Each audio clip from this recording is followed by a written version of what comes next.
Ahorita les voy a dejar el micrófono por el momento, por ahora, por 2017. ¿Ah? Entonces les voy a dejar el micrófono para que ellos se presenten y les hablen un poquito de su trayectoria. Y ya saben que, bueno, pues ellos están a sus servicios después para preguntas, respuestas y tal. Entonces déjenme darles el micrófono. David.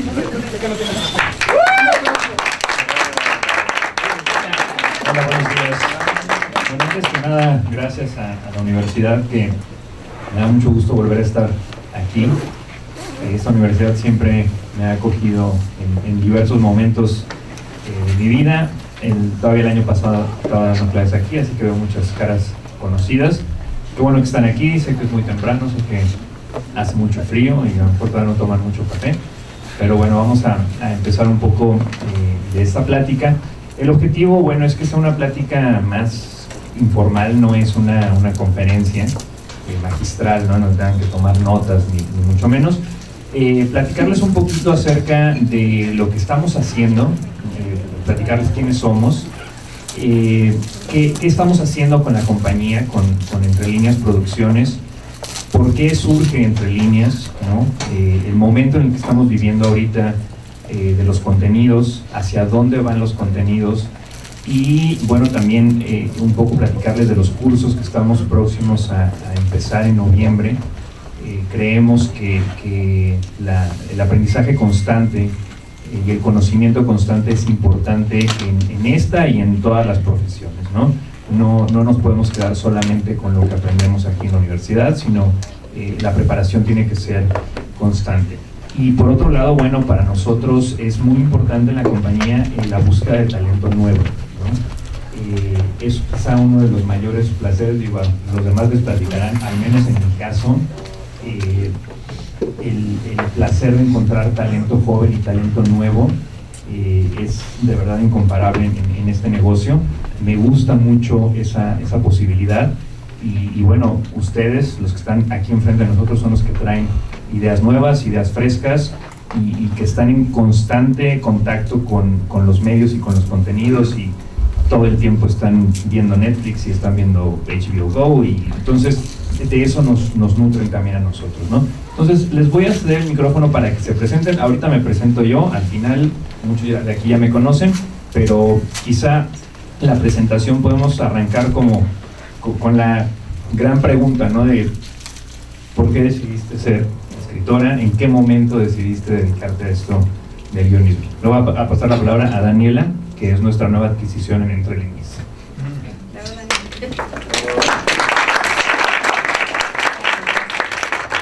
Bueno, pues yo soy Daniela Moyes. Yo llevo dedicándome al guión unos 3 años aproximadamente. Estudié en el CCC. Desde que estaba yo en el CCC empecé a trabajar en todas estas cosas de guión y hace unos meses empecé a trabajar en Entre Líneas y pues básicamente lo que a mí me llevó a estudiar guión fue desde muy chica que me gustaba mucho el cine, me gustaba mucho escribir y tenía esta gana como de escribir. Empecé escribiendo cuentos, empecé pues sí, metiéndome a concursos de literatura, etcétera, etcétera, pero fue en la carrera, ¿no? que muchos escogemos mal, ¿no? La primera vez escogí mal, que no sea su caso. Esperamos que no sea su caso, pero bueno, y después me fui al guión porque pues me gustaba mucho escribir y sobre todo el cine y la tele son medios muy interesantes para poder escribir y para poder desarrollar ideas y para poder ser creativo y la verdad es que al momento de ver mi primera creación filmada fue uno de los mejores momentos de mi vida. O sea, pues sí, te da una satisfacción que no tiene comparación. Entonces la verdad fue la mejor decisión que pude haber tomado y pues aquí estoy como parte del equipo de Entre Líneas y súper feliz. Le paso ahora la palabra a Vane. Hola. Buenos días. Antes que nada, gracias a la universidad por recibirnos, gracias a ustedes por estar aquí. Bueno, yo soy Vanessa Varela, Soy licenciada en Ciencias de la Comunicación, tengo una especialidad en creación dramática y actualmente estoy haciendo una maestría en guionismo. Soy guionista profesional y pues yo empecé desde también muy chiquita. Me acuerdo que la primera vez que tuve en contacto con un guión fue así como, wow, ¿qué es esto?, ¿no? Tuve la suerte de conocer a una escritora de telenovela y entonces cuando lo vi como que en esa edad muy inocente dije, o sea, esta persona sabe lo que va a pasar en la tele antes que todos. Y les juro que fue así como una revelación. Pero una revelación más grande fue cuando dije, no solo sabe, sino que ella lo inventa, ¿no? Entonces a partir de ese momento pensé que de eso quería dedicarme toda la vida. Y pues entonces por eso estudié comunicación, después la especialidad y fue así como encaminar todo mi preparación y mis energías y todo para dedicarme a esto. Y pues actualmente me dedico a escribir telenovelas, es muy fuerte, pero también hago series y pues a eso me dedico básicamente. Les paso a Fer, con quien quiero mucho estar en el. Muy buenos días, es un verdadero gusto poder acompañarlos durante esta mañana. Mi nombre es Fernando Garcilita, tengo 6 años como guionista profesional. Yo sí erré la carrera porque estudié una licenciatura en economía, pero es muy chistoso porque... Por eso él no muere de hambre. Porque si yo estudié esa carrera fue porque cuando me tocó estudiar o elegir la licenciatura que iba a cursar, en ese momento me decían que la carrera de comunicación estaba muy saturada y que si yo quería escribir, pues era un problema porque en México nadie lee. Yo escribía desde los 8 años obras de teatro, de concursos escolares, que afortunadamente les iba bastante bien, pero siento que como todos los ríos llegan al mar, siempre lo que te gusta, lo que te nace, es lo que te va a impulsar. El guión, me acerqué a él porque del teatro hice novelas en prosa y me interesaba mucho saber cómo se podía bajar para que alguien lo hiciera, que se hiciera realidad. Quizás ustedes quieren ser productores, directores, pero el conocimiento de cómo estructurar una historia, de saber cómo la quieren contar, es fundamental, porque si ustedes conocen la historia que quieren contar, va a ser más fácil que la puedan producir, que la puedan dirigir, que la puedan llevar a cabo. Llevo 7 telenovelas para Televisa, me incorporé a Entre Líneas, hemos desarrollado series y paradójicamente estoy haciendo mi primer largometraje que es de terror. Bueno, pues a ver cómo me queda. Ojalá que no sea que el monstruo se enamora de la niña al final. Pero, no, sí. Pero definitivamente es algo muy apasionante y creo que para la carrera en la que están enfocados, tener las herramientas necesarias para saber contar una historia es fundamental. Regreso el micrófono a David. Bueno, pues las historias son románticas, la mía no es tan romántica. Yo quería ser futbolista, la verdad, pero pues no llegué a primera división, entonces tenía que estudiar algo. Yo estaba estudiando, bueno, en la prepa fue como mi primer llamado a esto, ¿no?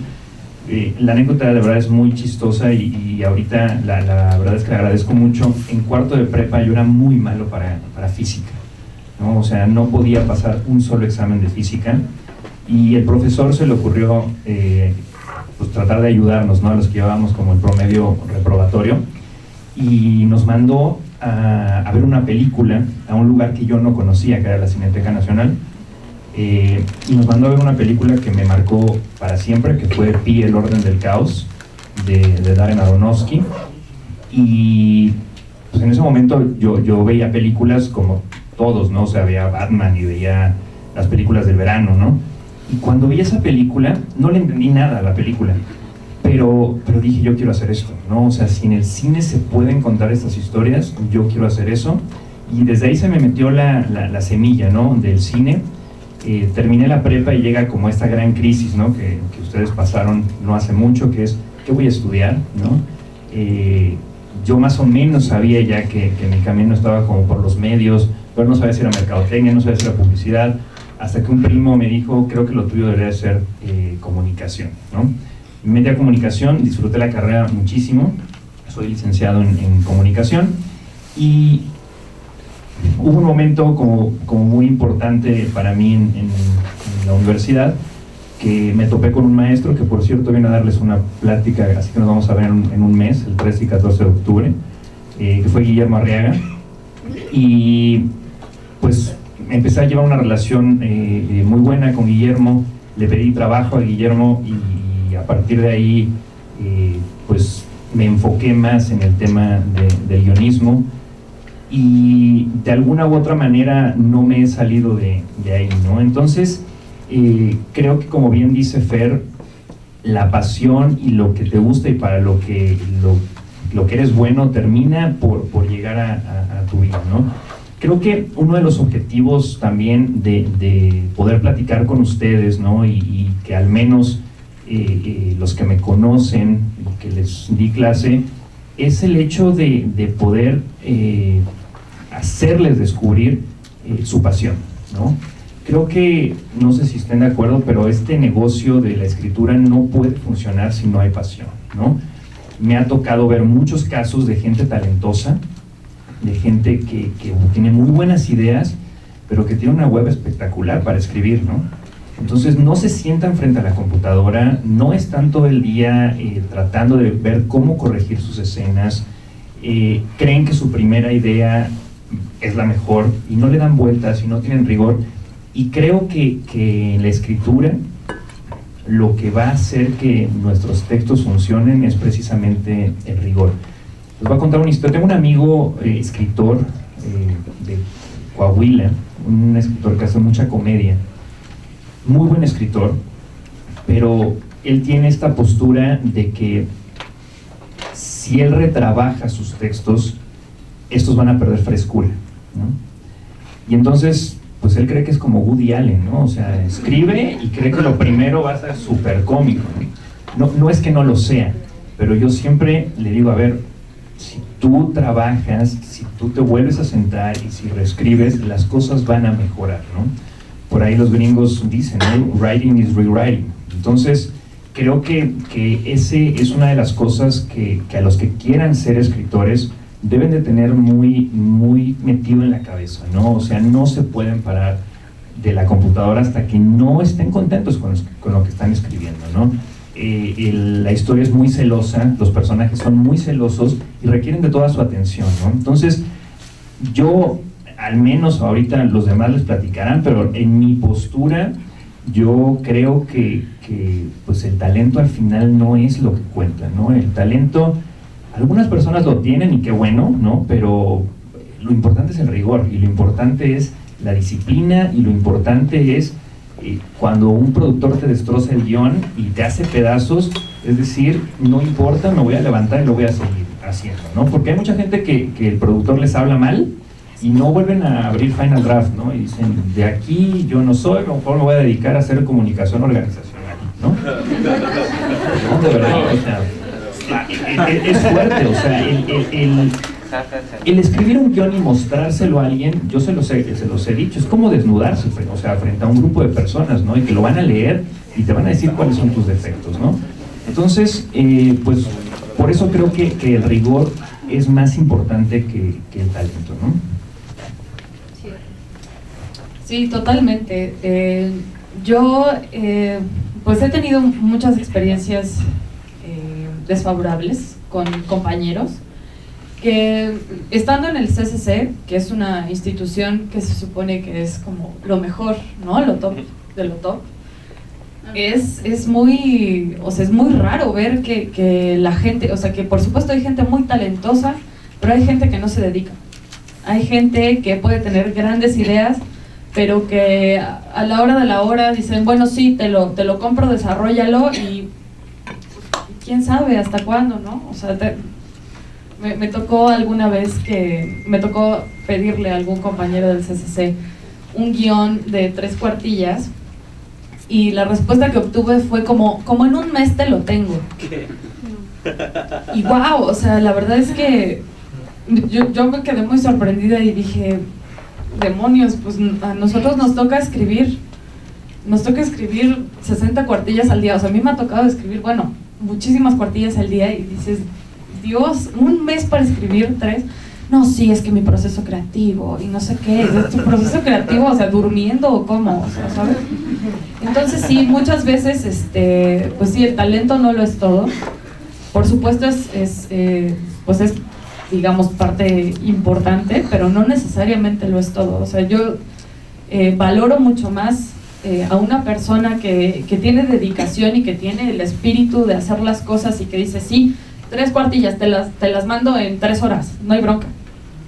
A una persona que me dice que su proceso creativo y que no sé qué, o sea, pues sí, está bien, todos tenemos nuestro propio proceso creativo, pero eso es una cosa y otra es estar rascándote la panza viendo Netflix, ¿no? Y no poder sentarte y decidirte y decir, bueno, ok, voy a escribir 3 malditas cuartillas, ¿ok? Entonces sí, eso es algo bien, bien importante y sobre todo, muchas veces en el guión lo que pasa es que no hay horarios, o sea, no tienes que ir a una oficina de tal hora a tal hora. Entonces eso da mucho pie a que la gente diga, ay, luego lo hago. No hay bronca, sí lo acabo, en un día sí lo acabo, y al rato pues no acaban, no se entregan en deadline. O sea, la cosa es esa, no hay horarios, pero sí hay días de entrega, ¿no? Entonces hay mucha gente que no cumple con eso y que a fin de cuentas, si no cumple con eso, pues no va a entrar en el medio.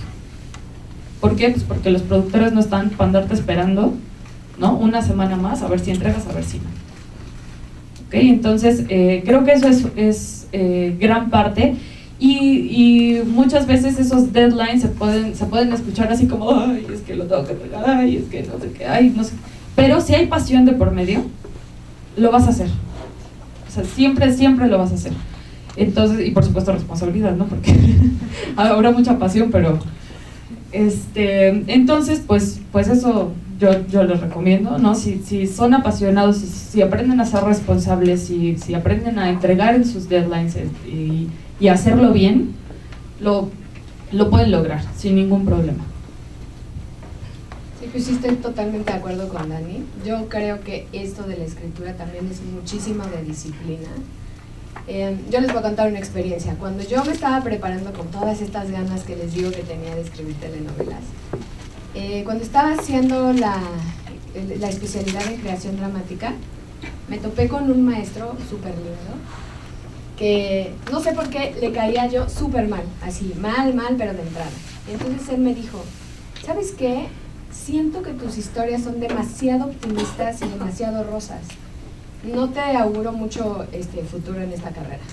O sea, cuando yo lo oí, se los juro que fue así devastador para mí en ese momento, que yo creía que iba por el camino perfecto de mi vida. Y entonces me sacudió y me hizo pensar que, a ver, seguramente va a haber muchísimo público al que no le va a gustar. Y seguramente va a haber miles de productores que me digan, sí, tu historia es demasiado fresa, demasiado rosa, pero es una historia que quiero contar.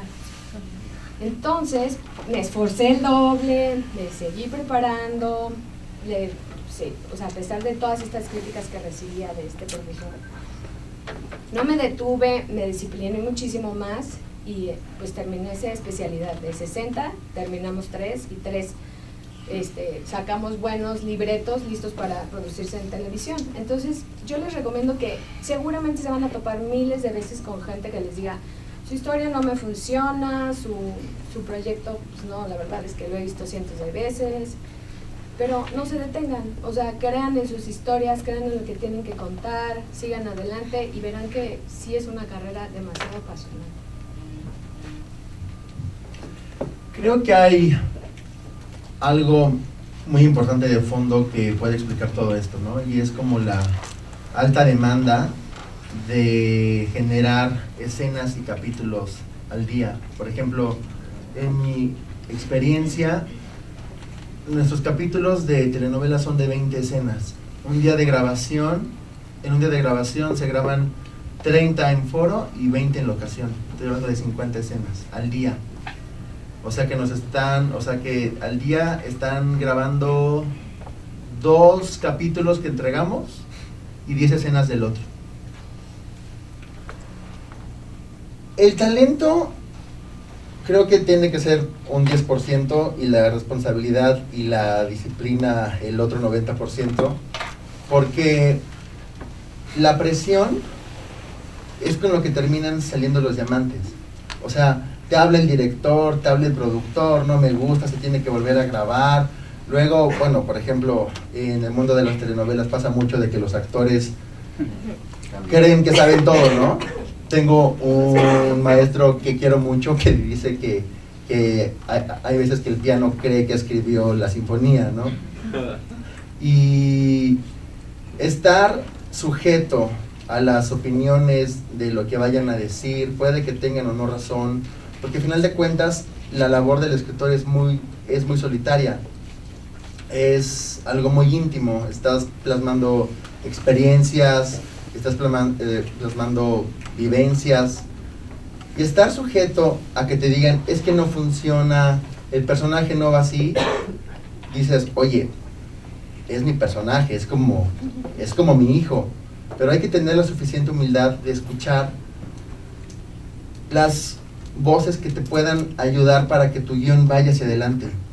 Si estoy entregando un guión de 20 escenas y nada más funcionan 2, bueno, rescato 2 y voy a retrabajar las siguientes 18. Quizás puedo profundizar un poquito más en el conflicto, quizás puedo darle otra dimensión que ni siquiera había pensado. Yo siempre he creído que un gran defecto es como la arrogancia, porque te puedes encontrar de mucho, te puedes encontrar el escritor que no cumple, o te puedes encontrar el escritor que es completamente arrogante y no quiere cambiar ni siquiera una sola coma, y eso también es rigor, es justamente lo que decía David, es el rigor de entender qué es lo mejor para esta historia, que si bien es mía, está dándole de comer a más de 50 familias, en el caso de las telenovelas, el crew de las películas es más grande, por ejemplo. Entonces, estoy completamente de acuerdo con lo que dicen, y le paso el micrófono a David. Hay dos cosas que creo que sería bueno retomar de lo que comenta Fer ahorita, que es, primero, la crítica, ¿no? A mí un maestro me dijo una vez, a ver, tú tienes que entender que lo que escribas va para una cierta especie de gente, no vas a conectar con toda la audiencia, ¿no? Entonces, me quedó muy clavado eso, ¿no? O sea, uno escribe para su propia especie. A los que les gustan las telenovelas, conectan con los que escriben telenovelas. A los que les gustan las series, conectan con los que escriben series, ¿no? A muchos de aquí les gusta el terror, a otros no les gusta el terror, otros ven chick flicks, otros no vemos chick flicks. Pero al fin y al cabo estamos contando historias, ¿no? Y cada autor conecta con su público. Entonces, es bien importante eso, ¿no? Porque si allá afuera los productores o los directores u otros escritores van a decirles que no funciona, ¿no? Pero ustedes tienen que encontrar la especie a la que le quieren contar cosas, ¿no? Y otra cosa que es importante es que tienen que encontrar su estilo de narrar, ¿no? Su narrativa. Porque a lo mejor alguien aquí dice, no, yo no quiero escribir guiones, pero quiero escribir literatura, pero quiero escribir poesía o quiero escribir canciones, ¿no? Y entonces, ¿qué es lo que ustedes quieren contar con sus historias, ¿no? Nosotros, bueno, estamos especializados y hemos hecho una carrera en base al guión, ¿no? A la escritura de ficción y a la narrativa de ficción, ¿no? Y la otra cosa también que comentaba Fer, que me parece fundamental y qué bueno que lo toca, es el tema de escuchar. Creo que cada vez esta industria se vuelve más arrogante y menos comprensiva, ¿no? Entonces, de verdad, escuchen lo que la gente les dice, ¿no? Lo que sus compañeros le dicen, lo que sus maestros les dicen, lo que el productor les dice. No es para molestarlos, no es para reprobarlos, es porque de alguna u otra manera es el punto de vista que ellos tienen, ¿no? A mí siempre me causaba un poco como de conflicto el poner las calificaciones, ¿no? Porque al fin y al cabo la calificación es la opinión de un profesor, ¿no? Sobre todo en algo tan subjetivo como cuando me entregaban un guión que no era de reactivos, ¿no? Bueno, pues me movió tu historia, no me movió tu historia, tus personajes los siento yo bien construidos o no los siento bien construidos. Entonces es un mundo bastante subjetivo, ¿no? Entonces, pero como dice Vane, o sea, si la pasión los mueve, lo van a seguir haciendo, ¿no? Ahora, quiero pasar al siguiente tema, ¿no? Que es el por qué estamos aquí, ¿no? O sea, ¿qué es Entre Líneas? ¿por qué el título de la plática, ¿no? De cómo no morir de hambre, ¿no? En el intento. Y es que creo que el común denominador o la idea que hay allá afuera es que si eres escritor te vas a morir de hambre, ¿no? O sea, no solamente escritor, o sea, si te quieres dedicar al arte te vas a morir de hambre, ¿no? Creo que es momento de cambiar estos paradigmas sobre las carreras y sobre los oficios y sobre las profesiones, porque afortunadamente vivimos hoy en día en un momento único para quienes quieran crear contenido, ¿no? Ustedes van a salir de la carrera con una oportunidad que ninguno de nosotros tuvimos cuando estábamos en la posición en la que ustedes están, ¿no? Cuando nosotros estábamos empezando a entrar en los medios había crisis, nos tocó el cambio del cine convencional al cine digital, no sabían qué iba a pasar, si iba a desaparecer, no existía Netflix, no existían las series, se hacían 2 series al año, ¿no? O sea, el panorama no era tan alentador. Lo que ustedes van a encontrar es único, ¿no? Como bien saben, las plataformas digitales hoy en día requieren de una gran cantidad de contenidos, los celulares requieren una gran cantidad de contenido, las tabletas, etcétera, etcétera, ¿no? O sea, el objetivo de aquí a los siguientes 10 años es llenar pantallas. ¿De qué vamos a llenar pantallas? De contenidos, ¿no? Y esos contenidos alguien los tiene que escribir, ¿no? Entonces, Entre Líneas nace precisamente de esta previsión un par de años atrás. Ayer fue nuestro aniversario, 2 años de Entre Líneas, y nació con esta idea de pensar a futuro. ¿Qué iba a pasar a futuro? Justamente lo que está pasando ahorita. Todo el mundo iba a estar pidiendo contenidos. Y olvídense de los grandes monstruos que lo están pidiendo, ¿no? Pero Televisa, TV Azteca, Telemundo, es pensar en YouTube Red, es pensar en Amazon, en Google, es pensar... Hace poquito me dijeron que Instagram quiere hacer una serie. Entonces, Facebook, ¿no? Entonces, es pensar en contenidos para ellos, ¿no?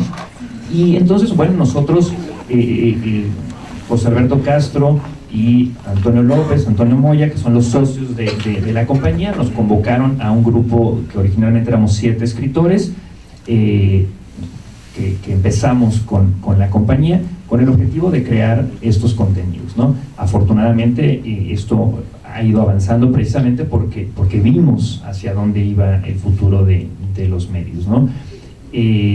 Pero bueno, el objetivo de estar aquí con ustedes es decirles, ¿no? Y convocarlos a que si les interesa, si les gusta, no dejen de crear, no dejen de pensar, no dejen que su creatividad de pronto sea bloqueada porque ¿de qué voy a comer? ¿De qué voy a vivir?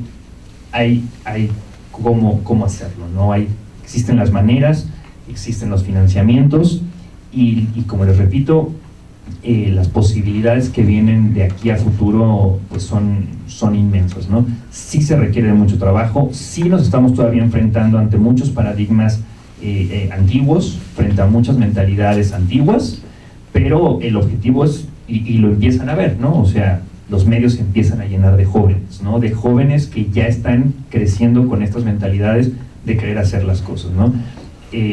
Creo además también que como sociedad y como mexicanos deberíamos de sentirnos muy orgullosos de cosas que pasan como lo del fin de semana pasado, ¿no? O sea, no sé si se enteraron que Guillermo del Toro ganó Venecia, ¿no? Entonces, ahorita platicaremos de eso, ¿no? Pero cuando a mí me preguntan, oye, el cine mexicano es muy malo, ¿no?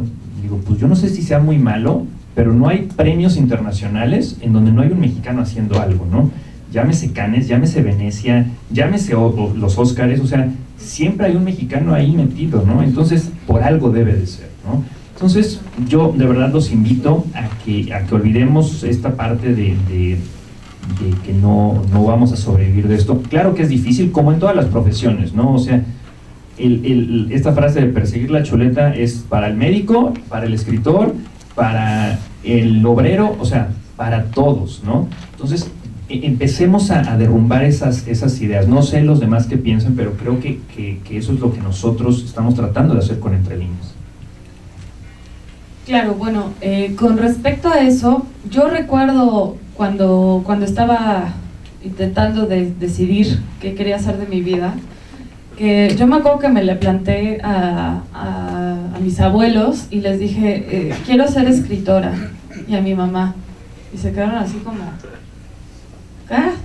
¿Por qué? O como, o sea, porque te quieres morir de hambre, ¿sale? Pues sí es cierto, ¿no? Pero en ese entonces sí, o sea, de verdad yo creía que sí me iba a morir de hambre. Y de repente, al descubrir el mundo del guión como tal, y descubrir que era súper redituable, dije, les voy a callar la boca a todos. Porque en efecto, el guión, el cine, la tele, es un medio demasiado redituable. ¿Por qué? Pues porque es industria. ¿Ok? Entonces, sí, hablamos en cuestión de artes, ¿no? Por ejemplo, la pintura, la literatura como tal, es difícil, es otra manera de moverse. Es otra manera de moverse y hay que, pues sí, o sea, totalmente es otro tipo de esfuerzo. ¿Qué pasa con el guión? Que al momento que lo logras, al momento de ser apasionado, al momento de ser responsable, al momento de sí poder escribir, sí poder cumplir con los deadlines que te ponen, de sí poder cumplirle a un productor, ese productor, de verdad, sea Amazon, sea Facebook, sea Netflix, ¿no? Cualquiera de esos clientes, pagan bien, chicos. ¿Ok? Entonces tampoco, o sea, sobre todo en el mundo del guión, no se sientan como que, hoy como que no me van a pagar. No, chicos, es muy redituable. Y la verdad es que para mí, una de las más grandes satisfacciones que he tenido en la vida, además de ver mis propias cosas, mis creaciones en pantalla, ha sido poder vivir de lo que me apasiona. Porque sí se puede vivir y se puede vivir bien de esto. Se puede vivir muy bien del cine, ¿ok? Y de la tele. Entonces, pues chicos, no le tengan miedo a la tele. Aparte, o sea, digo, puede sonar un poco como raro, pero pues la verdad, o sea, piénsenlo. ¿Qué pasa si un día escriben un guión y sí lo ven en Sony, en Fox, en Netflix? Poder decir, mi contenido está en Netflix, mi contenido está en Sony, está en Fox. O sea, la verdad es que pues, es un gran aliento, ¿no? Y decir como que la gente pueda ver lo que tú eres. Porque a fin de cuentas es eso, así sea la historia de otra persona, así sea la historia que un productor dijo, uy, tengo una super idea, ¿no? Y que al final, o sea, llega contigo y dices, ay Jesús, ¿por qué? Pero tú lo arreglas y tú dices, va, ok, esto es lo que alguien me da, pero yo le voy a meter de mí, o sea, parte de mí para hacerlo bien, ¿no? Y eso es parte muy importante. Y hay muchas veces, a mí me ha tocado escuchar muchísimo que de muchos escritores, que es, ay, no, pues que yo no, o sea, si me dedico al guión, yo no voy a poder hacer mis cosas, ¿no? Yo no voy a poder escribir lo que yo quiero, mi propio contenido. A ver, siempre va a ser cosa tuya, siempre va a ser algo tuyo, siempre va a tener algo tuyo. La cuestión en el guión, y tampoco quiero que eso les quite ganas, ¿no? Para las personas que se quieran dedicar a escribir guión. Sí, por lo general se van a tener que chutar ideas de alguien más. Van a tener que aguantar que un productor diga, es que tengo una super idea que incluye vaqueros y aliens, y dices, Dios mío, ¿qué hago con esto? Pero es una gran satisfacción poder hacer algo con ello y poder hacerlo bien, y que al final tú estés satisfecho con eso y que la demás gente también esté satisfecha con eso, ¿ok? Y en algún momento de la vida sí podrán hacer sus propios contenidos, sí podrán llegar a escribir sus propias cosas. En algún momento, si tienen suerte, van a empezar haciendo lo suyo. Pero muchas veces eso no pasa, pero hay maneras para poder sentirse a gusto con eso, la verdad. Y poder vivir de ello es de lo mejor. Sí, pues sí, coincido completamente con Dani y con David. La verdad es que trabajar de lo que te gusta parece que ni siquiera es trabajo, ¿no? O sea, es demasiado divertido de pronto inventar historias, inventar personajes, enamorarte de ellos, desenamorarte, pelearte, defenderlos y todo, y que además de eso pues te paguen, pues es la verdad una suerte. De verdad yo los invito a que si tienen esta como cosquillita de escribir, no se detengan por él. Es que a lo mejor a mí me dicen que de esto no voy a vivir. Es que a lo mejor mis historias no le parecen a nadie. Véanme, créanme. No es fácil, pero se puede hacer muy bien. Hay millones de ventanas ahorita dispuestas a escucharlos. Hay muchísimos espacios para que se explayen, para que escriban lo que ustedes traen dentro, y créanme que se puede mover a mucha gente. Yo les quiero compartir, por ejemplo, que ahorita, bueno, uno de los momentos como más emocionantes que he vivido como guionista fue hace poco, que terminamos de escribir la segunda temporada de Paramédicos, que sale en el Canal 11, y pues el director de la Cruz Roja, sale la nueva temporada estrena en marzo. La temporada estrena en marzo, en el Canal 11, no, es cierto. Bueno, lo increíble de esa serie fue que el presidente de la Cruz Roja me llamó a los escritores y me dijo, oigan, quiero agradecerles lo que han hecho con esta serie, porque a partir de lo que ustedes hicieron con esos personajes, muchísima gente empezó a ver a la Cruz Roja de manera diferente. Hubo un gran incremento en los voluntarios que entraron y por supuesto también en los donativos. Y la verdad es que dije, wow, o sea, me pagaron por hacer esto, lo disfruté muchísimo, me subí a ambulancias, conocí gente nueva y todo, y además pude con esto cambiar un poquito a la sociedad, ¿no? Entonces sé que esto suena así ya como lo más idealista del mundo, pero pues creo que es una buena forma de vivir. Los invito a que se sumen, a que intenten hacerlo, a que se quiten todos los miedos, porque de verdad vale mucho la pena. Miren, yo después de estudiar economía, trabajé en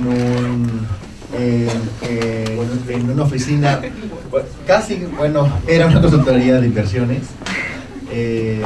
De ahí me fui a un periódico que estaba empezando y empecé a reportear, pero estaba escribiendo según yo, ¿no? De ahí llegué a un diplomado que estaba organizando la Ibero con Televisa, y la primera generación le echaron todas las ganas. Llegaron los productores a dar clase, grandes escritores, nos trajeron a una alumna de Borges, y nos tocó un maestro de Televisa que nos decía, yo soy el encargado de que pasen sus historias, y de que ruede mi cabeza, que ruede la suya, pues que ruede la suya, ¿no? Entonces yo decía, qué raro es todo, ¿no? Porque teníamos muchos puntos de vista, y si yo hubiera conocido cuando estaba ese Fernando en la oficina de inversiones o trabajando en el periódico, me hubiera enterado que existía la posibilidad de que 7 escritores que son exitosos, que tienen material al aire, estaban dando clases, me hubiera ahorrado los 2 años en la Ibero con Televisa. Así de sencillo. Porque los que tenía eran teóricos, o los que iban ya se habían retirado. Los únicos activos eran los productores y la gente que nos podía dar una visión de cómo era este negocio. Van está haciendo Paramédicos, una telenovela. David tiene una serie que se va a estrenar en Fox se llama Infidel.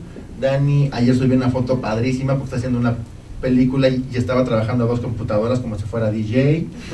Patricio y Carlos igual están como en 3 películas cada uno. Es una visión muy fresca de lo que está pasando ahorita en el negocio. De hecho, los estadounidenses lo dicen muy bien, es el show business. Aquí entiende mi parte económica, ¿no? A ver, vamos a hacer un ejercicio rapidísimo. Todos saquen sus celulares nada más. Si pueden. Todos tienen uno, ¿no? Sí. Bueno, estos son puntos de venta. Son sucursales de contenido y de entretenimiento. Y van a crecer exponencialmente. Ustedes tienen celular, pero también tienen tele en su casa, tienen laptop, tienen iPad, tienen... Y eso, a como viene el futuro, yo creo que luego vamos a poder ver contenido en el Apple Watch. Son grandes posibilidades de negocio. En Estados Unidos, creo que un guión estaba en $1 millón, ¿no? O sea, un guión de serie, $1 millón. Imagínense que seamos 8 escritores de entre líneas, entre 8, sí es un buen negocio, ¿no? Por 20 capítulos, o sea, creo que es un mejor negocio. Creo que la creación de entre líneas es una lectura muy interesante de hacia dónde va el negocio. Pero no solo eso, porque bien pudieron haber traído pues a gente con 20 años de carrera, con 30 años de carrera, pero vuelvo a lo mismo. La ventaja de nosotros es que estamos activos, estamos trabajando, y hay una frase muy padre que dice: cuando le quieras pedir consejos o un favor a alguien, pídeselo a quien está ocupado, porque vamos a llegar a decirles cómo se hacen las cosas, cómo es el proceso, porque no tenemos tiempo de chorear o de mentir. Entonces creo que es un gran atajo para que tengan las herramientas de las historias que quieren contar. Bueno, y también, solamente para redondear esto, creo que otro consejo que yo les daría es que cuiden sus relaciones sociales. ¿A qué me refiero con esto? La primera vez que yo escribí algo, y se lo he dicho muchas veces y estoy muy agradecido con ella, la primera persona que me dio la oportunidad ya de escribir un guión, seguramente la conocen, no tiene nada que ver con el tema del guión, si es una actriz, se llama Marta Cristiana, actriz y modelo, y ella fue la primera que ella quería dirigir un corto, se lo escribí, pero ¿a qué voy con esto? El corto no fue bueno, el corto no sé si ni siquiera se terminó de postproducir, pero Marta fue quien me volvió a recomendar, y entonces el boca a boca fue el que hizo que ahorita pueda estar en esta posición, ¿no? Y eso se da gracias a que uno debe de cuidar sus relaciones sociales, ¿no? Ahora sí que es la construcción de las redes sociales, ¿no? Y no me refiero a Facebook, ¿no? Sino cómo van cuidando las relaciones con las personas con las que van trabajando. Por más que se peleen, por más que se mienten la madre, ya pasó, o sea, es un trabajo, no pasa nada.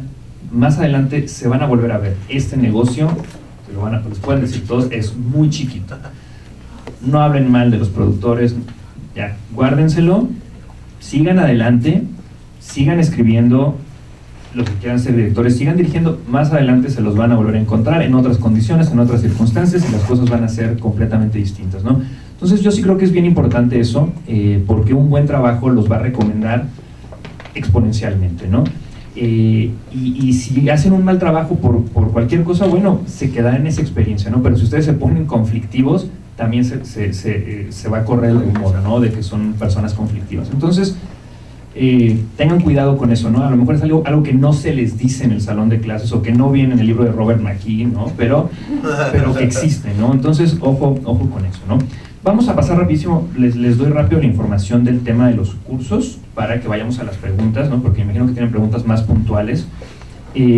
Los cursos empezamos el 10 de noviembre, todos los viernes a partir del 10 de noviembre, de 4 a 8 de la noche, 4 de la tarde a 8 de la noche. Cada uno de los escritores que estamos en Entre Líneas estaremos dando un módulo. Este curso que vamos a abrir ahorita es sobre guionismo profesional, es decir, son las bases ahorita del guión, construcción de personajes, géneros, conflictos, tipo de historias, puntos de vista, etcétera, etcétera, ¿no? Entonces, ese lo arrancamos el 10 de noviembre, en nuestras redes sociales están ahí ya los informes, hay un esquema de becas que, bueno, Adri les estará contestando cómo funciona el esquema de becas. Les repito, para nosotros el curso, bueno, tiene dos razones, ¿no? Yo extraño dar clases, entonces quiero dar clases otra vez. Entonces, todos los que estamos ahí en Entre Líneas, bueno, pues hemos sido maestros, nos gusta la docencia, y por otro lado, lo que les comentaba al principio, ¿no? Que es la captación de talento, ¿no? Algo debe de llegar, ¿no? O sea, algo debemos de encontrar. Hemos encontrado un par de guiones de los cursos anteriores que estamos tratando de mover, nos gustaron, hicieron un buen trabajo, y bueno, pues parte de nuestra responsabilidad es tratar de ayudar a que esos guiones funcionen, ¿no? Entonces, bueno, el tema de los cursos ahí los pueden estar checando. En la primera mitad del siguiente año, 2018, arrancamos con los cursos de especialización, que estos ya son más específicos. que va por géneros, ¿no? Que es serie dramática, telenovela, terror, drama y comedia, ¿no? Entonces son nuestros cursos de especialización. Entonces, bueno, para quien esté interesado, yo sé que aquí hay un gran nivel de enseñanza de guionismo, pero la enseñanza creo que es continua, ¿no? Hay veces que aprendemos más también de una plática en un café que lo que podamos tener en un salón de clases. Entonces, a quien esté interesado, los invitamos, nos dará mucho gusto verlos en la sala de juntas de Entre Líneas. Además de aquí les queda muy cerquita, ¿no? Estamos cruzando Insurgentes, entonces estamos muy cerca, ¿no? Entonces, si quieren pasamos al tema de preguntas, ¿no? Sí. Por si tienen alguna duda ya más específica de lo que sea. Nada más levanten la mano, por favor.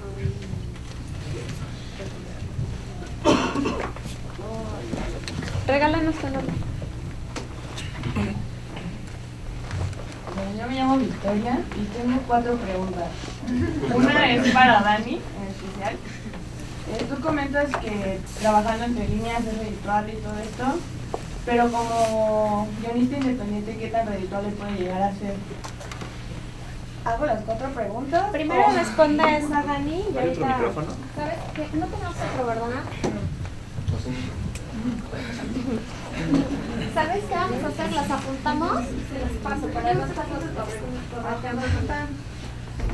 Ok, bueno, depende a qué te refieras con guionista independiente, porque una cosa es, yo en mi caso trabajo para Entre Líneas, ¿no? O sea, yo trabajo para esta empresa, pero hay muchos guionistas que son freelance, hay muchos guionistas que se dedican a hacer cosas por proyecto, ¿no? O sea, de hecho este esquema de Entre Líneas es raro, o sea, no es lo más común. Lo más común es ser un guionista que se dedica a trabajar por proyecto, ¿no? Que dicen, oye, hay una serie, vente, te jalo a la serie, te pago por esa serie, o sea, te pago por los capítulos que escribas, por el desarrollo, por la Biblia, por lo que sea que hagas en esa serie, y ya, ¿no? Y después, pues ya, y tú ves si te mueres de hambre o no. Pero, ¿qué pasa ahí? Era lo que mencionaba David hace rato. Cuando tú eres freelance y trabajas por proyecto, depende de la impresión que le des a la gente con la que trabajas para poder tener trabajo después. Si tú no das una buena impresión en ese proyecto, olvídate, no te van a llamar. Entonces, eso por un lado puede ser como esta opción independiente, o sea, como el freelanceo un poco. Por otro lado, está la gente que se dedica a escribir películas como tal independientes, es decir, películas de bajo presupuesto, series de muy bajo presupuesto. Ahí sí, híjole, es raro porque con independiente puede creerse como que, ay, no, le hicieron con 2 pesos. Nunca una película se puede hacer con 2 pesos. Nunca. Bueno, hay personas que lo han hecho y es una cosa así como extraordinaria, ¿no? Pero en realidad ese tipo de películas independientes son más películas como de festival, como películas festivaleras, ¿no? Como cortos festivaleros, ¿no? Son más estas cosas que sí te van a pagar, tal vez no sea súper redituable como tener tu serie en Sony, pero definitivamente te van a tener que pagar algo. O sea, no, tampoco, eso también les pido, por favor, chicos, nunca trabajen sin contrato. Por favor, no lo hagan, es de las peores decisiones que uno puede tomar en la vida. Y me ha tocado, se los digo por experiencia. Por favor, no lo hagan, ¿ok? Siempre pidan contrato antes, porque sí les tienen que pagar, ¿ok?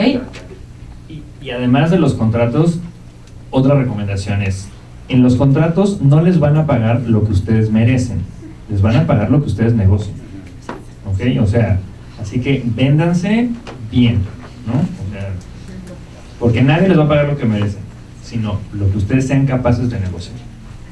Exacto. Bueno, entonces, pues básicamente existen como esas opciones, ¿no? O sea, esa es como la gama de opciones que hay para un escritor de guión, ¿no? Si se quieren dedicar a hacer películas festivaleras, está increíble, seguramente se van a ganar premios y lo que sea. Tal vez no, tal vez dinero no tanto, ¿no? Pero bueno, van a tener no sé, ahí una palma de oro. Pero por ejemplo, Whiplash, pues ganó dinero, ¿no? Y era una película festivalera, Little Miss Sunshine, Juno. Vamos, yo creo que hay historias buenas y hay historias malas. No hay películas independientes. ¿No? Sí, de bajo presupuesto, lo entiendo, pero al final pueden hacer dinero, ¿no? O sea, yo creo que incluso hay series que empezaron siendo un ejercicio a ver si funcionaban, ¿no? Piensen en True Detective, ¿no? A ver, vamos a hacer 8 capítulos, a ver. Y ahorita facturan lo que quieren, ¿no? Entonces, es cosa de hacer cosas buenas, ¿no? ¿Quieren comentar algo más? Porque son 4 preguntas y creo que hay más. La de cómo funciona entre líneas, ¿ya la respondieron? ¿Consideras que ya la respondieron? Más o menos. Mi pregunta es, o sea, por ejemplo, cuando llega un proyecto grande, ¿se lo dividen o entre los 4 se reúnen y escriben? O para aquella de cuando hay como taponcitos de que no sabes cómo seguirlo o algo así. Además, cada uno ya dijo que tiene sus proyectos. Esa es más mi pregunta. Ok, esa es una muy buena pregunta porque creo que es la cuestión que hace esta diferencia de entre líneas. Mira, normalmente cuando llega un proyecto hay un escritor que es como el head writer o es el responsable del proyecto, ¿no? En cada grupo de trabajo, y a ustedes les ha tocado aquí en los trabajos de la universidad, tiene que haber un responsable. Si no, esto se convierte en un relajo, ¿no? O sea, porque no, yo dije, no, tú dijiste, no, tú ibas a traer. Hay un responsable que es el que va a estar a cargo del equipo de trabajo con el que va a estar escribiendo, pero sí no te podría decir que entre los 7, ¿no? Pero a lo mejor sí entre 3 o entre 4, sí se hacen lecturas, se hacen recomendaciones. Por ejemplo, cuando es serie, sí se pueden dividir los capítulos, ¿no? Por ejemplo, en el tema de películas, últimamente la verdad es que la coescritura nos ha funcionado bastante bien, ¿no?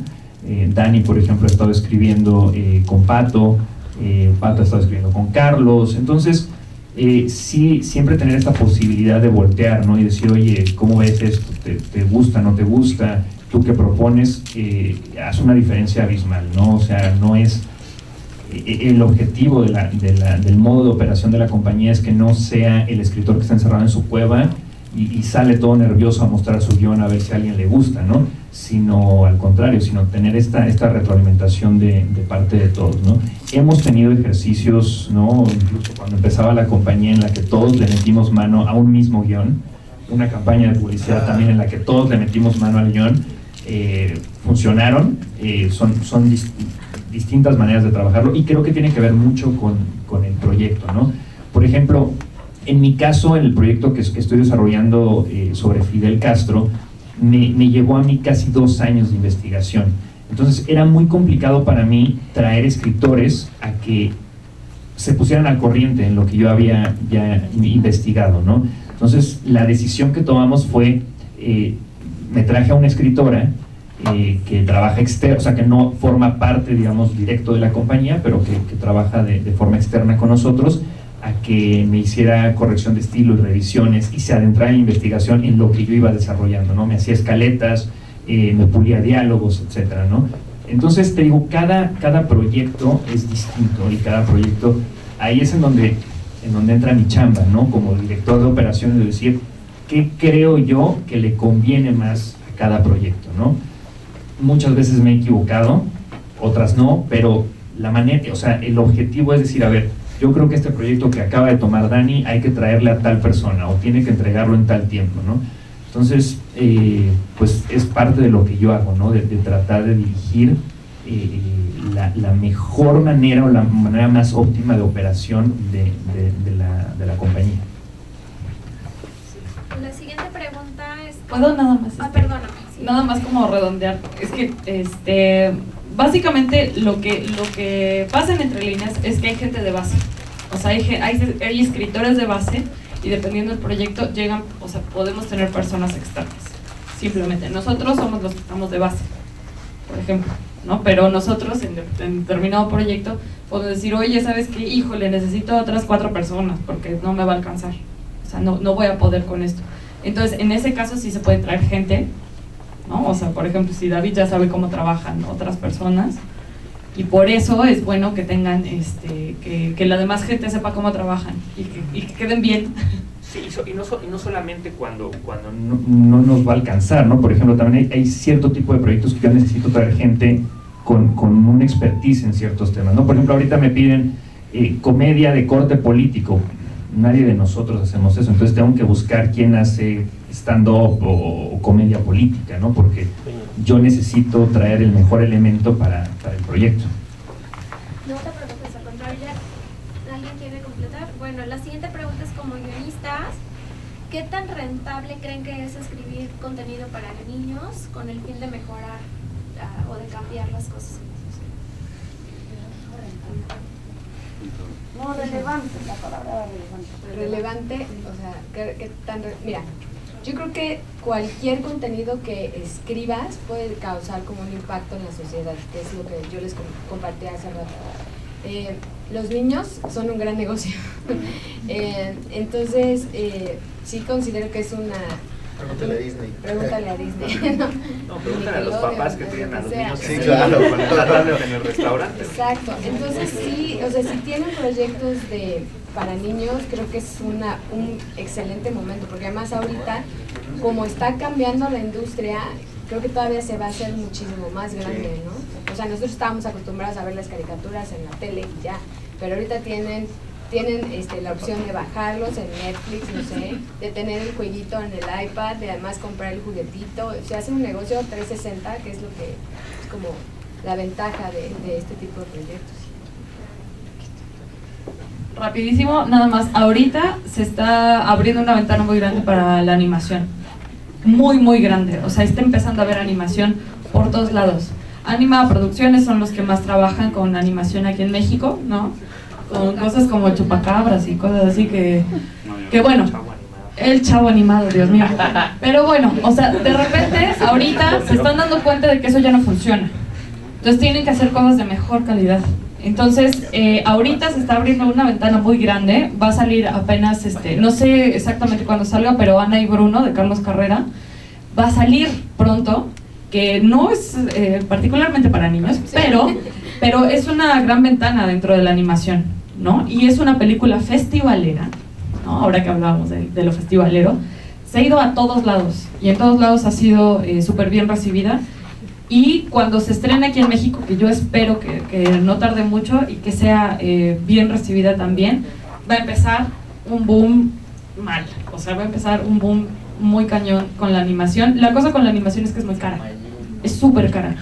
Entonces es mucho más difícil si no tienes una buena historia, y a pesar de que tengas una buena historia, luego el productor dice, ay, no, es que no está padre, ¿no? Entonces, bueno, muchas veces es muy difícil hacer animación por eso, pero sí está habiendo grandes ventanas para la animación aquí en México. ¿Listo? ¿Qué hacen cuando un guión es demasiado personal? ¿Cómo manejan eso? ¿Está bien la pregunta? Sí. Pues mira, es que yo creo que al final de cuentas todos los guiones son personales, ¿no? O sea, por más que... Voy a hablar como de mi caso en particular, ¿no? Sí, como, por ejemplo, jamás me imaginé que yo iba a hacer personal la historia de Fidel Castro. Y de pronto ahorita es como mi bebé, ¿no? O sea, entonces yo creo que al final cuando te involucras con un guión, con una historia, por más que haya sido una obra por encargo, terminas queriéndola, ¿no? Terminas tratando de hacerla tuya, ¿no? Y por ahí, bueno, todos los escritores dicen, ¿no? O sea, siempre hay algo de ti que pones en los guiones, ¿no? En los personajes. Y estoy seguro que cuando yo revise los 8 capítulos de la primera temporada, me voy a descubrir ahí, ¿no? O sea, Fidel tiene algo mío, porque es inevitable hacerlo, ¿no? Entonces, yo creo que evidentemente hay historias que no te las pidió un productor y que son muy personales, y más allá de tenerles más cariño, creo que las cuidas más, ¿no? O eres más celoso con ellas. Yo tengo el caso de una película que se llama Animales en la piel, que es un guión que para mí es literal, es como mi hijo, ¿no? Y hace poquito un director me decía, oye, lo quiero dirigir. Entonces dije, a ver, Saúl, vamos a platicar, o sea, ¿cómo lo vas a dirigir? ¿Cómo? O sea, porque no se lo voy a soltar a cualquier persona. ¿no? O sea, entonces, esa es la única diferencia que al menos yo veo, no sé ustedes qué piensan, ¿no? Pero al final, no importa si estás escribiendo de Fidel, estás escribiendo de Porfirio Díaz, o si estás escribiendo sobre zombies, ¿no? O sea, te terminas haciéndolo personal. Entonces, creo que al menos cuando te involucras tanto con una historia, eso es lo que sucede, ¿no? Que la frontera entre lo personal y no personal no existe, o al menos a mí no me ha pasado. Fíjate que me hiciste acordarme de una frase de Hemingway que dice que escribir es fácil, nada más te sientas y sangras, ¿no? Pero dijo, pues hay que escribir borracho y leerte sobrio, ¿no? Lo digo porque... Es el mejor tip de hoy. El mejor tip de hoy. Por eso podemos terminar con eso. Yo siento que mientras más personal es mejor, pero siempre con esta conciencia que les comentaba de estar abierto a la crítica, sin olvidar que es una historia personal, sí, pero a la hora que la sueltas para que se produzca, se va a convertir de alguien más, se puede convertir el productor, se abre a la interpretación del actor y los comentarios de la gente. ¿Alguna otra pregunta? ¿Empezamos con él? ¿Qué tan grande es la diferencia entre escribir una novela y un guión para una película o una serie? ¿Novela? No, Novela, literatura. Bueno, esa es una gran pregunta esa, y a mí siempre me gusta explicarla con el siguiente ejercicio, que es muy tonto, pero es muy pragmático, ¿no? Imagina que tú eres, somos hombres de la caverna, ¿no? O sea, estamos apenas poniéndole nombre a las cosas del mundo, y de pronto un haz de luz cruza el horizonte, ¿no? ¿Cómo lo nombramos? ¿Un relámpago o está relampagueando? ¿Quién dice que un relámpago? ¿Y quién dice está relampagueando? Así de tonto y pragmático, pero es la diferencia entre la literatura y la ficción en guión. Un relámpago es novela, es literatura, es algo estático. Está relampagueando, el está te está metiendo en acciones.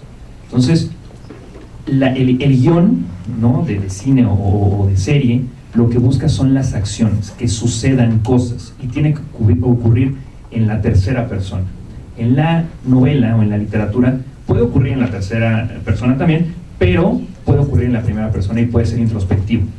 El primer proyecto en el que yo trabajé y que fue un gran fracaso, que fue El Búfalo de la Noche, que era una adaptación de una novela. La novela toda ocurre en el interior de la cabeza de un esquizofrénico. Traduce eso en imágenes, traduce eso en acciones. Era casi imposible, y pues sí, la película fue un fracaso y la película está muy mal hecha, precisamente por eso, ¿no? Porque no todas las novelas pueden ser adaptadas al cine, ¿no? Entonces, es un poco lo que les comentaba al principio, tienen que encontrar su tradición literaria. No está mal querer contar literatura, ¿no? No está mal querer contar otra cosa que no sea guión, pero sí hay que ser muy conscientes que el cine, que la ficción funciona a partir de las acciones, de lo que yo sí pueda mostrar en imágenes, ¿no?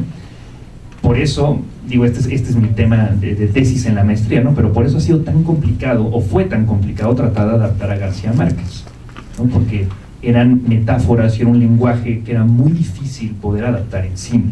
¿Cómo podías tú representar en una imagen ríos de sangre que llenaban la casa del coronel, ¿no? O las entrañas que se llenaban de veneno? Pues es complicadísimo, ¿no? Entonces esa es la gran diferencia, ¿no? El cine, las series funcionan a partir de las acciones, ¿no? El otro día un amigo me decía, tengo una idea buenísima, quiero adaptar el funcionamiento del cerebro en una serie. Mejor escribamos un cuento, si quieres, o una canción, pero va a estar complicado que en acción, a menos que sea una animación, ¿no? Pero si no, sí está un poquito complicado. Esa es la gran diferencia. Tengo dos. ¿Cómo encuentran las historias que funcionan para el género que ustedes escriban? Y ¿la digo? Sí. Y cuando estás escribiendo un guión, una historia sobre un personaje histórico, ¿cómo le haces para meterte en sus zapatos? O sea, ¿cómo te metes en su vida sin darte? Sí. Ok, te voy a contestar la segunda, porque curiosamente me ha pasado algo muy chistoso. Me he encontrado con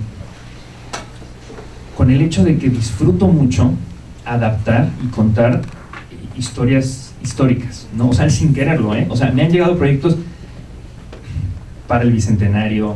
Ahorita estoy haciendo una película sobre que fue el médico de Victoriano Huerta.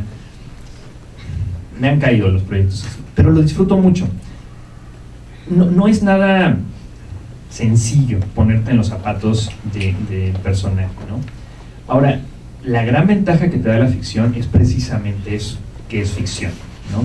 Si a mí me pidieran hacer un documental biográfico, a lo mejor sí me daría un poquito de flojera, ¿no? Porque entonces sí tengo que ser muy fiel a lo que pasó, ¿no? En la historia y todo. La gran ventaja que he tenido en estos dos proyectos es que puedo ficcionar. Esto no quiere decir que inventemos, ¿no? ¿Han visto Narcos? Sí. ¿No? Si se fijan, cada vez que empieza una temporada de Narcos esto está tomado de hechos históricos, pero no representan pues, la verdad, ¿no? Entonces, cuando tú estás adaptando a un personaje así, eso es un poco lo que tienes que hacer. Hay un escritor cubano que a mí me encanta, que se llama Pedro Juan Gutiérrez, y Pedro Juan Gutiérrez dice que la maestría de un escritor consiste en poder hilar, que viéramos a la historia como si fuera un gran trozo de tela, ¿no? En donde nosotros vamos a estar bordando la realidad con la ficción. El chiste es que las costuras no se noten. O sea, ¿en dónde está la realidad, dónde está la ficción? Que no se note. Ahora, contestando más expresamente a tu pregunta, ¿no? ¿Por qué? O sea, ¿cómo nos metemos o cómo me meto en los pies de un personaje? Yo siempre trato de pensar en ese personaje como un ser humano. Te voy a decir cómo construí al Fidel de la serie, ¿no? Yo un día, cuando me propusieron hacer esta serie y estaba investigando, me hice una pregunta, que era, ¿qué hacía Fidel Castro cuando llegaba a su casa después de decidir si lanzaba o no un misil? ¿No? ¿Qué hacía? Se quitaba los zapatos, comía, platicaba con su esposa, veía un partido de béisbol. O sea, son cosas que a lo mejor nunca pensamos, ¿no? Entonces, para mí es muy importante pensar como cuál era el ser humano detrás de esta figura, ¿no? Que podemos odiar, que podemos amar, que maldito, que no sé qué. A ver, era un ser humano, ¿y qué hacía cuando llegaba a su casa? Entonces, a partir de su humanidad es que yo construí a este personaje. Y lo mismo me está pasando con, imagínate, la película se llama El médico del dictador, ¿no? O sea, entonces era como, a ver, ¿cómo podemos hacer que contemos la vida o la parte humana de este personaje? Sí lleva mucha investigación, no, o sea, eso no lo voy a negar, pero no se aferren a la parte histórica. Por ejemplo, con la directora con la que estoy haciendo la película, me ha costado mucho trabajo porque además este médico es su bisabuelo. Entonces me decía, no, es que eso no pasó. No me importa, o sea, para mí me funciona que pase esto, ¿no? Es que él no mató a esa persona. Ni modo, ¿no? O sea, para la película funciona. Entonces, sí, la parte histórica es importante, pero también la ficción. A ver, ¿cómo era? ¿Cómo saber si funciona una historia, ¿no? en el negocio? Sí. Sí, es vendible. Yo tengo un acordeón sencillo, como una pequeña fórmula. De economista. Apunte la fórmula. Si tiene target o público, es vendible. A lo que voy, no sé. Tienes una serie dedicada para los millennials y los millennials son un grupo de poder adquisitivo importante ahorita. ¡Pum! Ya, ganadorcísima. Tienes una historia que esté hablando de narcos, violencia y explosiones y acción y puedes atrapar a hombres y mujeres. ¡Pum! Si le encuentras un público y tiene un target definido, es vendible. Es como puedes ir guiando la historia. Yo siempre he dicho que cada idea solita te da el género. Puede ser algo muy introspectivo, va a estar medio complicado que lo hagas en serie. De hecho, Netflix acaba de tener un intento que se llamó Gypsy con Naomi Watts, que era una psicoanalista muy buena historia, pero creo que para serie era algo como demasiado interno, ¿no? Quizás para una obra de teatro puede haber funcionado increíble, ¿no? Tengo una historia de épica, de monstruos, de batallas, puede ser una gran película. Ahora, la puedo dividir o me da los suficientes giros argumentales, puede ser una serie y termina siendo Game of Thrones. Creo que si encuentras a quién se la quieres dirigir y si quien la dirige la puede comprar para verla, es como puedes saber qué idea vale la pena que vayas desarrollando. Yo me tengo que ir, me están esperando una plática en SOGEM, pero los dejo aquí con mis compañeros entre líneas para que sigan contestando sus preguntas y espero al menos de aquí ver a 5 en el curso. Bueno, nos vemos, muchas gracias. Aquí los dejo.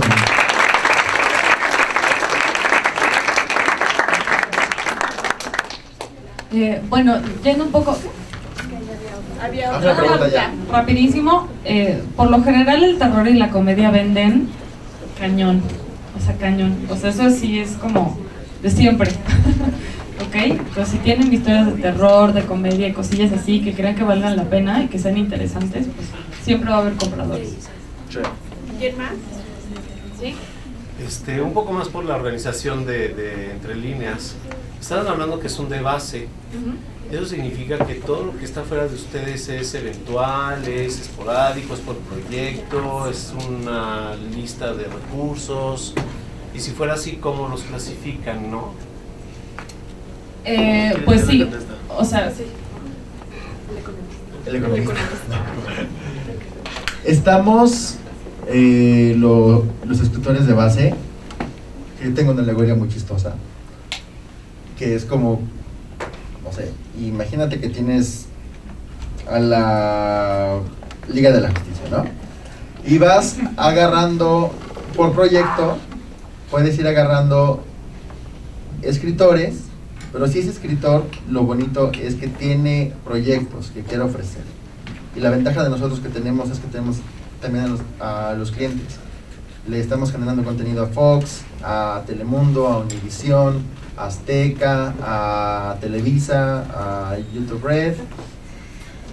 Si tienes una carpeta de proyectos, que esa es como la importancia, y aprovechas que estás ahí, dices, oye, es que yo tengo tal. Y si un proyecto tuyo sirve para colocarlo entre líneas, entonces se convierte en una gestoría para que tú vendas tu proyecto con ese cliente. Perdón, no sé si puedo abundar en la pregunta. Sí, claro.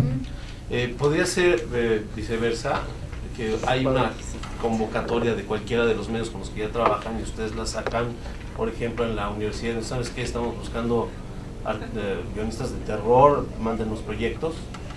Puede suceder, pero ya ahí depende de una petición específica del cliente.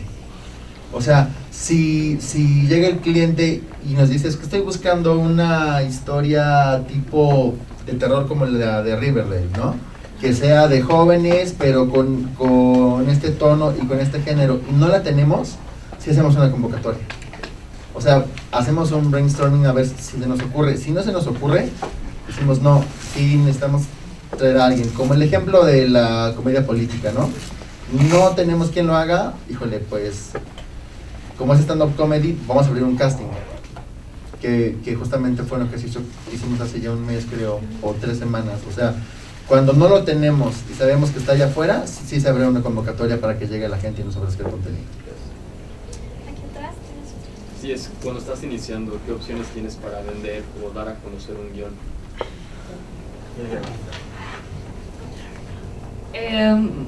Bueno, mira, yo lo que siempre recomiendo es que te empieces a juntar con gente que ya está dentro del medio. Porque tú solo, a menos que metas tus guiones a un concurso nacional, internacional, y te ganes algo, no es tan fácil que te vean. O sea, no es tan fácil. O sea, el guión no es un oficio en el que tú llegas a una oficina y entregas tu currículum. O sea, no hay manera. Eso no pasa. No pasa. O sea, digo, sí, obviamente te piden tu currículum, ¿no? Para ver que medio hayas hecho algo. Pero en realidad no. O sea, no va a depender de si tienes una licenciatura, de si tienes una maestría, de si tienes doctorado. No depende de eso. Depende de que la gente te conozca. Entonces, ¿qué pasa? Que, por ejemplo, cursos, diplomados, ¿no? Los diplomados de la SOGEM, el curso de Entre Líneas, talleres, cursos, eso lo que te da es que la gente te vea. A mí lo que me pasó fue que cuando entré al CCC, la verdad es que estuve con un grupo malísimo y yo era la única que trabajaba. Entonces, no, lamentablemente así fue. Era la única que hacía algo. Igual no era la mejor, igual no era la más talentosa, pero trabajar y trabajar y trabajar y al fin de cuentas lograr hacer cosas buenas hicieron que la gente me viera. Dijeron, ah, jálate esta, vente, tú, vente, tú. Entonces así es, y así empiezan las cosas. En cursos, en talleres, en diplomados, de repente la gente que te da las clases es la misma gente que te puede jalar a trabajos, la misma, ¿ok? Entonces yo por eso insisto. Hace rato comentaron que el escribir es un trabajo como muy solitario. Sí, es individual. Cuando ya estás escribiendo, pues sí, resulta a veces como un poco que estás en tu casa, ¿no? Y escribiendo. Pero hay otra parte que no se cuenta mucho, que es toda la parte de las relaciones sociales. Tienes que estar en contacto con gente. Si vas a escribir una serie, vas a tener que casarte con mínimo otros 4 escritores por 8 meses. Y los vas a tener que aguantar, te guste o no. Y además, no solo te vas a casar con esos escritores, te vas a casar también con el productor. Y te vas a casar también, si llega el director y te dice, ay, no sé qué. Siempre vas a tener que estar en contacto con otra gente. Y esa otra gente es la que a fin de cuentas te va a recomendar para otra cosa. Y entonces esa otra persona le va a hablar a no sé quién. Y entonces esa otra persona le va a decir, oye, ¿sabes qué? Trabaja increíble, qué bárbaro, ¿no? O sea, entonces así se va pasando la voz. Se va corriendo la voz. Y así es como vas a empezar a trabajar. Una pregunta más. Estamos completos. ¿Algo que quieran completar ustedes? Adicional. Pues agradecerles su tiempo. Estuvo muy padre platicar en la universidad. Se siente padre estar en contacto con ustedes. Y pues ojalá se animen, que nos vemos allá en noviembre y van a ser bienvenidos para lo que quieran. Los precios y dónde inscribirse para el taller. ¿Anotaste tus datos en la entrada? Sí. ¿Quién más? Alguien que no se haya anotado y que esté interesado, déjenos sus datos completos para que les enviemos el paquete de información. Bueno, pues muchas gracias, chicos. Esperamos verlos.